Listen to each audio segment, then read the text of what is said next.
friends, it's Holly Wider with Fun Games Only, and I'm here with Azul.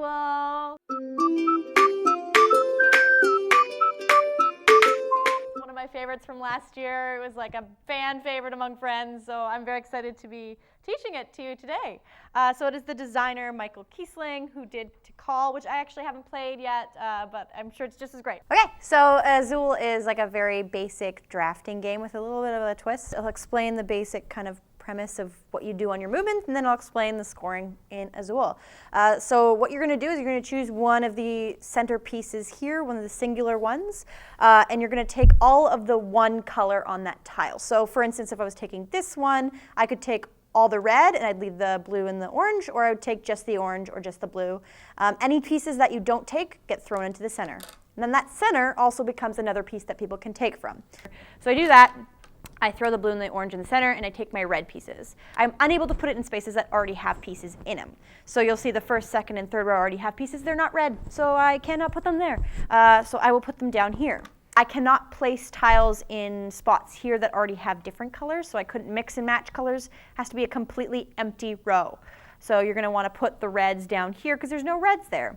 The little conduit to that is if there was already a red piece on my scoring board, I could not actually add it to the row that is there, because once you've scored for that color, you're no longer able to score for it. Makes sense. You don't want to just stack up on all the red pieces, because then you're just hogging all the red. Then you're going to just keep going back and forth. If you want to start taking from the middle, the first player to take from the middle will actually take this little guy here, this little one tracker.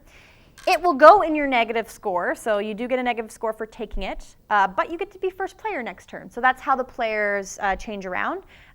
You will be first player by taking that negative hit. And then what's going to happen after every single tile is gone from the middle, that's when the scoring happens. So you're going to score at the end of every round. If we have something, for instance, over here on this board, and I wanted to grab and finish off the light blue pieces, I could grab these two light blue pieces, throw those orange ones in the center, take these on my board, but uh-oh, I have one extra space, so I have an extra tile. What am I going to do with it?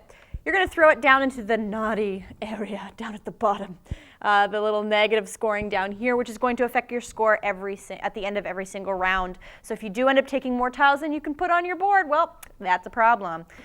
So maybe don't do that, but sometimes it's the only option. Sometimes you end up getting really screwed over with too many tiles. You can also play it so that you end up screwing your opponent over because you know they can't take a certain type of tile. So after you do that and after everything's been spread out and such, you're going to be scoring for it. So now we're into scoring. So what's going to happen after every single piece is gone, and that is every single piece. That's not any pieces left in the center. Whoever takes that last piece ends the round. Now you're going to score for your board. So any tiles that are actually fully filled in the scoring section here are going to now become part of your score. And how that's going to work is whenever they are filled, you're going to move them over to the section here.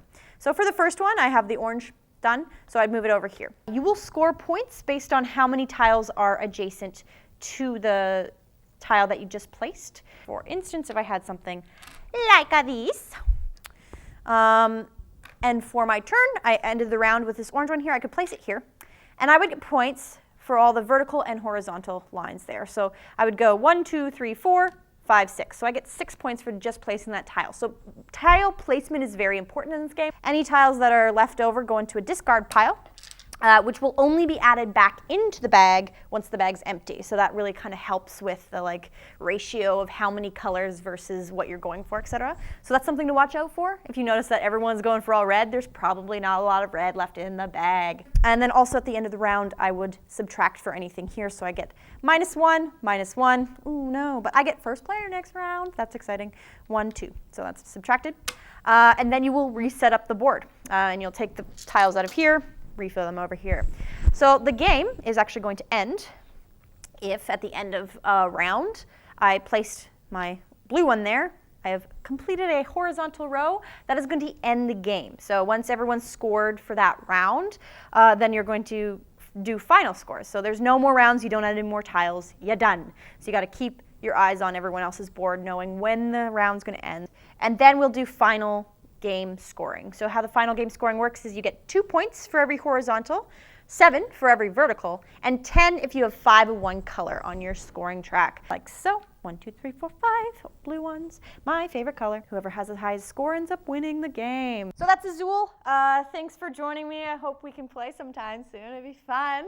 Make sure if you enjoyed the video to like and share and subscribe. You can also comment below if you're like, Holly, that's wrong. I've been told I'm wrong very often.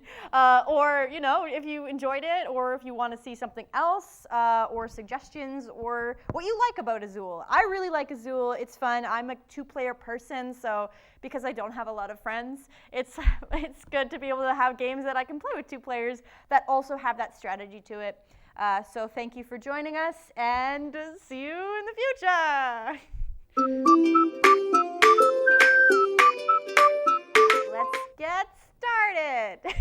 Oh God, that was so terrible.